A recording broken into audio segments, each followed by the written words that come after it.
This summer, it's time for Barbie. Me? To discover the real world. No. Watch me. I started to get all these weirdo feelings. It's anxiety. I have it too. You're gonna start getting sad and mushy and complicated. She's not dead. She's just having an existential crisis. What about Ken? I'm just a dude. Ken isn't something we're worried about. What? Barbie, July 21st, rated PG-13.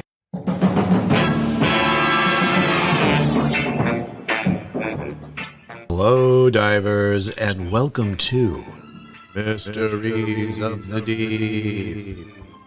I'm Tom Feeney, podcaster and purveyor of pop culture propaganda, searching beneath the surface of what seems to be the ordinary, the mundane, the pedestrian.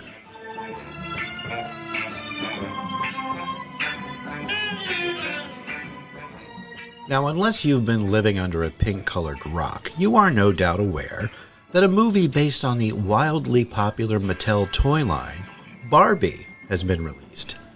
To incredible box office, as well as some fairly silly controversy.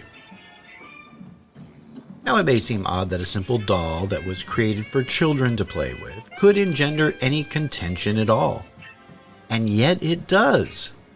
Believe it or not, Barbie and her friends have dealt with more than their fair share of controversy from the very beginning. Barbie, you're beautiful. You make me feel my Barbie doll is really real. Barbie's small and so petite. Her clothes and figure look so neat.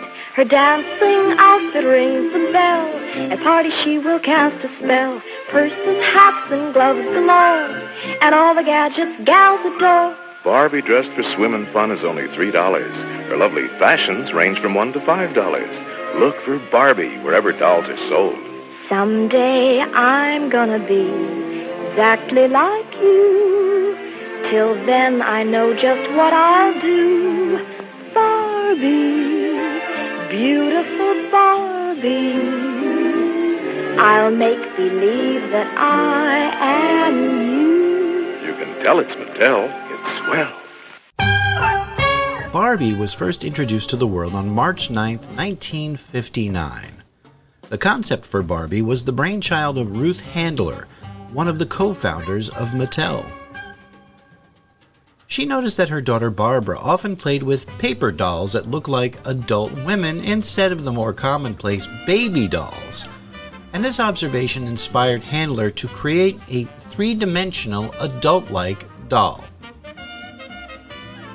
Handler and her husband Elliot collaborated with Mattel's designer Jack Bryan to bring the idea to life. Now, the doll's design was heavily influenced on a German doll called Bild Lilly, based on a newspaper comic strip. Barbie's name is a tribute to the doll's inspiration, Ruth Handler's daughter, Barbara. Now, Barbie made her grand debut at the American International Toy Fair in New York City in 1959. Barbie was marketed as a teenage fashion model. Her signature look was a black and white striped swimsuit, sunglasses, and high heels. Initially, Barbie faced some skepticism from toy buyers and retailers who were unsure of how the public would respond to such an unconventional doll. However, she quickly became a huge success, and by the early 1960s, Barbie had become a cultural phenomenon. Oh, and let's not forget Barbie's longtime beau, Ken. It all started at the dance. Barbie, the famous teenage fashion model doll by Mattel, felt that this was to be a special night. And then it happened. She met Ken. And somehow she knew that she and Ken would be going together. So now Mattel brings you Ken, Barbie's boyfriend, with a complete wardrobe of perfectly tailored clothes of unmatched quality. Now Ken and Barbie meet for lunch at school, go to fraternity parties, and just relax together. Think of the fun you'll have taking Barbie and Ken on dates, dressing each one just right. You'll find Ken wherever toys are sold. Look for this special tag that tells you he's the genuine Ken. Get both Barbie and Ken and see where the romance will lead. It could lead to this. And remember, you can tell it's Mattel. It's swell. Barbie's versatility allowed children to explore various roles and careers, sparking imaginations and inspiring aspirations in young minds. That's not to say there weren't any bumps in the road on the way to the dream house. One of those bumps, literally, has to do with Barbie's best friend, Midge. One evening in Barbie's dream house. Surprise! It's Midge, Mattel's marvelous new teenage doll. Midge is Barbie's best friend and is thrilled with Barbie's career as a teenage model. She loves trying on Barbie's exciting new fashions, for you see, Midge and Barbie are the same size, so all of Barbie's beautifully tailored clothes fit both of them. Barbie has introduced Midge to her boyfriend, Ken, and the three of them go everywhere together. They sunbathe at the beach and play tennis at school. Midge is even in some of Barbie's classes. And one night, Midge is the guest of honor at a masked ball given by Barbie and Ken. You Barbie fans will adore Midge, and you'll love mixing and matching costumes to create your own fashion ideas. Get Mattel's new Midge and the genuine Barbie and Ken dolls wherever toys are sold. You can tell they're Mattel. They're swell. Introduced by Mattel in 1963, just 4 years after Barbie's debut, Midge became one of the early characters in the Barbieverse. Midge's creation was partly in response to concerns about Barbie's single and independent image. Some parents and critics felt that Barbie's focus on fashion and independence might not be suitable for young children. Well, to address these concerns, Mattel decided to introduce a more relatable and traditional character, and Midge was born. Midge was marketed as Barbie's best friend from the start. Unlike Barbie's mature appearance, Midge was designed to look more like an average teenage girl. She had a softer, more innocent look with shorter hair and a less prominent figure compared to Barbie. Now, that bump I mentioned came in 2002 when Mattel introduced Pregnant Midge as part of the Happy Family line of Barbie toys. Apparently, Midge married Ken's best friend, Alan, who is played in the Barbie movie by Michael Cera, and Midge is with child. Now, there's no earthly reason why a happily married doll and her hubby having a baby should cause any controversy at all, right?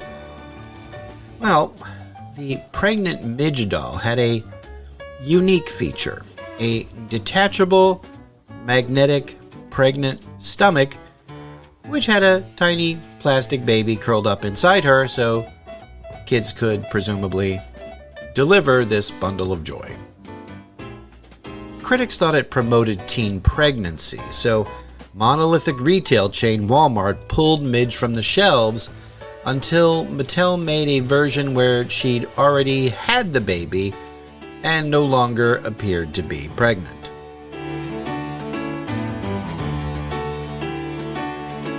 Now, a decade earlier, in 1992, Mattel released what was called Teen Talk Barbie, that contained a sound chip that could play several different phrases.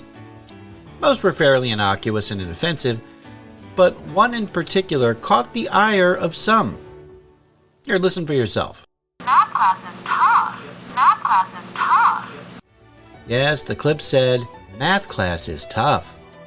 Now, depending on your point of view, that phrase might seem benign, but it can also be seen as a negative gender stereotype, singling out young women as being less than capable at math.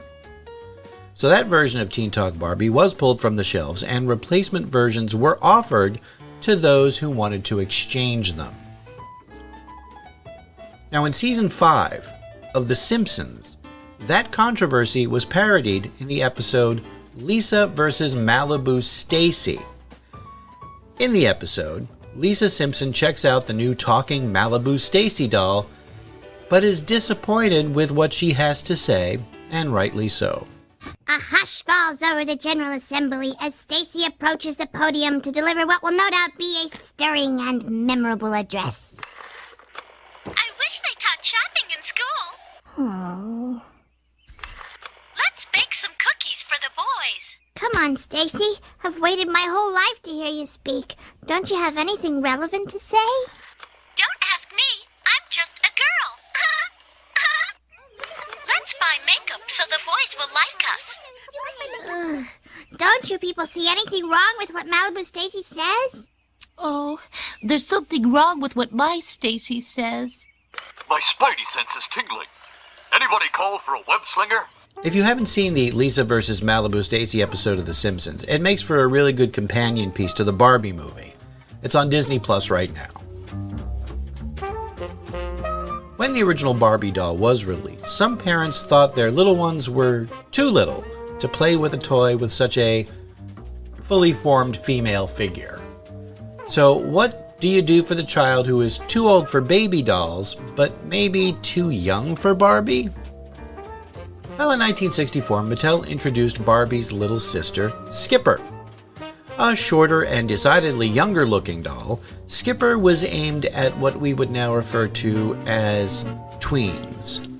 You've all met Mattel's famous Barbie, Ken, Midge, and Alan, but you haven't met Skipper. She's Barbie's little sister, and she has beautiful long hair you can really brush.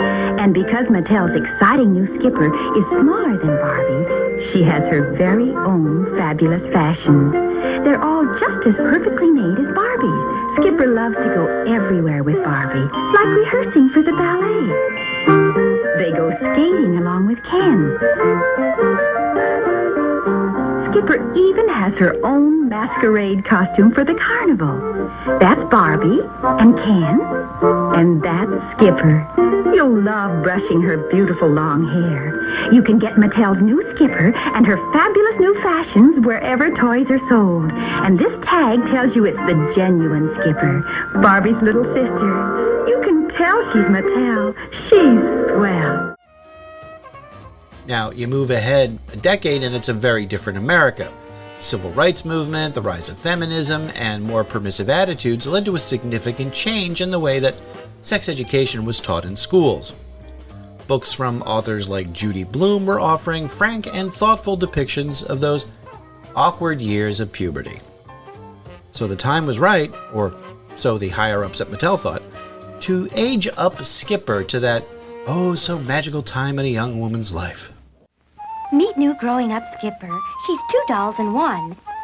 Because when you turn her arm, you can make her change instantly from a little girl to a tall, slender teenage doll, which is something you can't do. You can have fun with Skipper when she's little, then suddenly you can make her grow up enough to wear her glamorous teenage skirt. New growing up Skipper is 2 dolls in one for 2 kinds of fun. Growing up Skipper gets taller when you turn her arm and comes with these fashion accessories. New from Mattel. Yep, in case that wasn't clear, when you would raise the growing up Skipper's arm, her chest would get bigger and she would grow taller. Now, growing up Skipper was marketed as 2 dolls in one. Now, this rather odd feature was not well received by, well, just about everyone, and the doll was discontinued. You might even say that the whole idea was a bust. Hey, I'm just grateful there was never a growing up Ken doll. That would have been traumatizing. Another member of the Barbieverse was a somewhat more tactful attempt at introducing diversity to the toy line. In 1997, Share a Smile Becky became the latest of Barbie's friends to appear on toy shelves. The doll sold out in 2 weeks. That holiday season, Mattel sold more than 100,000 Share a Smile Becky dolls. So what was so special about Becky?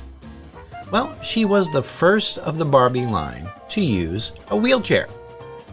A glammed out bright pink wheelchair, but hey, this is Barbie's world and we're just living in it. The new doll was initially praised for giving children with disabilities a doll that was representative and positive. There was one problem, however, and one that, in all honesty, the people at Mattel should have realized as they were creating the Share a Smile Becky doll. And it's something that many people with disabilities struggle with on a regular basis.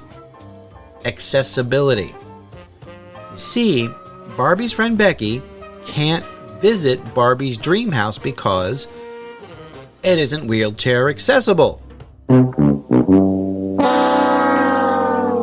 Once this glaring error was brought to Mattel's attention, a spokesperson was quoted as saying, "We are looking at the accessibility of all Barbie accessories." Hey, guess what? Instead of spending the time and money to adjust some accessories to accommodate a toy-sized wheelchair, Mattel did nothing. Okay, so that's not entirely true. They did do something.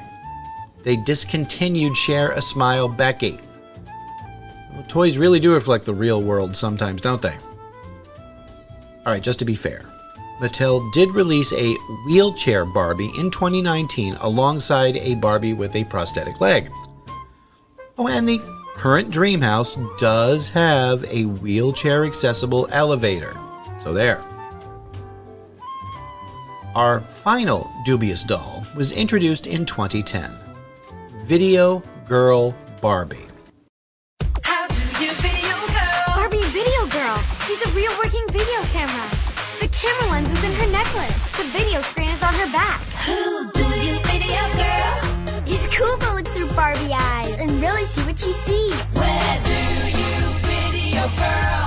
Barbie records video and sound. Then I go to Barbie.com/videogirl to make it a movie on my PC. How do you video girl? Barbie Video Girl is a real working video camera. Batteries not included. Other dolls and vehicles each sold separately. The doll was intended to appeal to tech-savvy children by incorporating a small video camera into Barbie's necklace that allowed kids to record short videos from Barbie's perspective. Innovative? Sure. Problematic? Definitely. The toy faced significant controversy and criticism, mainly due to privacy and security concerns. Parents and consumer advocacy groups expressed worry that the presence of a concealed video camera in a children's toy could be misused by individuals with malicious intent to capture videos without the knowledge or consent of others. And there were also concerns about the security of the recorded videos, as they could potentially be accessed by unauthorized individuals. In response to the backlash and to address the privacy concerns, Mattel released a statement asserting that the Video Girl Barbie doll was designed with privacy and security in mind. They emphasized that the doll was meant to promote fun and creativity and not to infringe on anyone's privacy. The company also highlighted that the camera's lens was in plain sight, and a flashing LED light indicated when the camera was recording, which in theory made the recording process transparent and visible. Ultimately, though, due to the controversy and concerns over the doll's potential misuse, Video Girl Barbie was not as successful, and it was eventually discontinued. Of course, when you have a massively successful and long-lived brand like Barbie, there will be missteps along the way. And whether or not she's an astronaut, firefighter, doctor, pilot, journalist, or presidential candidate, Barbie has provided inspiration for millions of children over the past 6 decades. Oh yeah, and Ken is in there somewhere, I guess.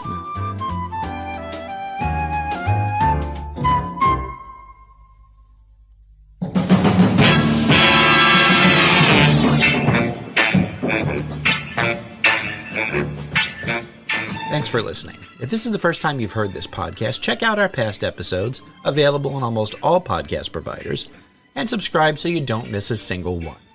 And if you like what you hear, write a review. We'd love to know what you think. Or drop us a line at thedeepdivepodcast@gmail.com or on our Facebook, Instagram, or Twitter feeds. You can find links to those and our awesome t-shirt store in the bio of our Instagram page, and also check out our website at thedeepdivepodcast.com. com. All clips used in this podcast are meant for educational purposes only and not to infringe on existing copyrights. Mysteries of the Deep is a part of the Deep Dive podcast family and a production of Automaton Studios.